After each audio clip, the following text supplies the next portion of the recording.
Can Twitter and Elon Musk run a platform that conforms entirely to the First Amendment? It's an admirable goal on principle, but I fear that it's not possible. Look, I'm close, but I'm not a free speech absolutist. There are things that are universally agreed to have no social value, stuff like child porn, ISIS beheading videos, and images of Kamala Harris.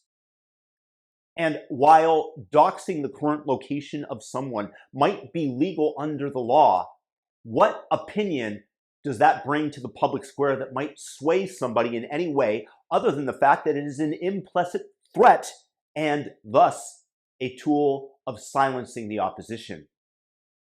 Then you have the fact that Twitter costs billions of dollars a year in server costs and salaries, and who can blame a company for not wanting their advertisements to appear next to the photo of some soulless ginger kid? Gross! Yuck! Would you?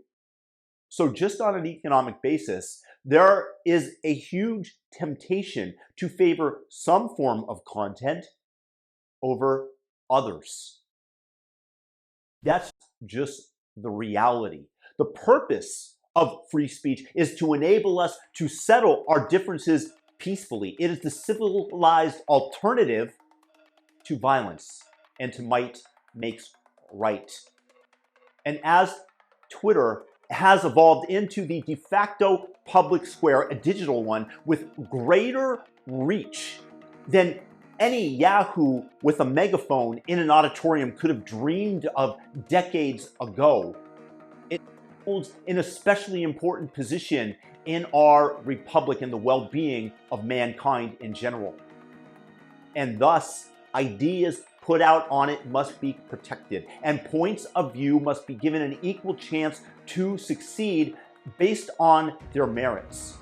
It cannot be the old Twitter regime that went out of their way to censor and limit the reach of those who they ideologically disagreed with, like making conservative pundit Dan Bongino unsearchable, or shadow banning Charlie Kirk, or removing President Trump from the platform on the pretext that he used the word patriot, and this was a dog whistle meant to incite more violence in the future.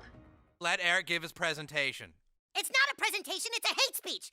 Or shadow banning mild-mannered Stanford doctor and economist, Professor Jay Bhattacharya, one of the authors of the Great Barrington Declaration, advocating against the draconian lockdowns we suffered as a nation and world, in large part because alternative beliefs and arguments were suppressed by Fauci, by Pfizer, by the Democrats in an effort partly to get rid of Trump and up their profits. Well done.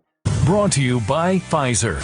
Brought to you by Pfizer. Brought to you by Pfizer. Such actions were both abhorrent as well as completely tilting the public discourse towards the leftist fear, a function of the elites manipulating the marketplace of ideas.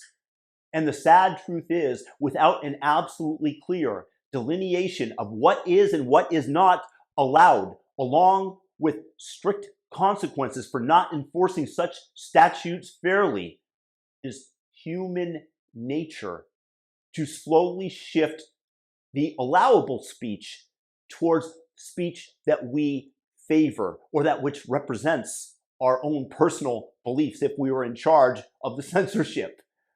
I, for example, would love to downrank and shadow ban all Marxist thought and the fake news organizations of the New York Times and MSNBC, which, for example, don't even cover, like almost zero, the Twitter files. Although, in fairness, they're pretty much covered under the Marxist statute that I offered. But that's why we need strong rules around protecting viewpoints. Now, look, I don't think that Twitter is going to be a 100% First Amendment platform. I believe that it really can for the reasons that I laid out. And even though certain First Amendment protected speech, like doxing, abhorrent violence, images of Kamala, they might fall by the wayside, we still must absolutely reject the holier-than-thou behavior of the SJWs who sat in the C-suites of the various social media companies who had a soft spot for pedophiles and decided, because of this, to ban the term groomer, which of course was designed to purge Twitter of various conservatives like James Lindsay, who were critics of the grooming movement, of the trans movement, or those who just decided that, hey, anybody who's talking about the Wuhan lab leak are conspiracy theorists, and we're going to shadow ban you, ban your accounts. We're going to do whatever we can in order to suppress your ideas. No, because on the new Twitter, even though it might not be perfectly free speech, ideas and scientific debate must be considered sacrosanct.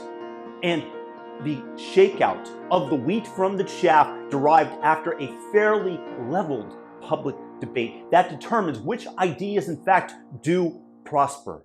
If you want to debate, Eric, you can do so with your paper tomorrow. Fine, I will. Fine. In the meantime, shut your goddamn daywalker mouth.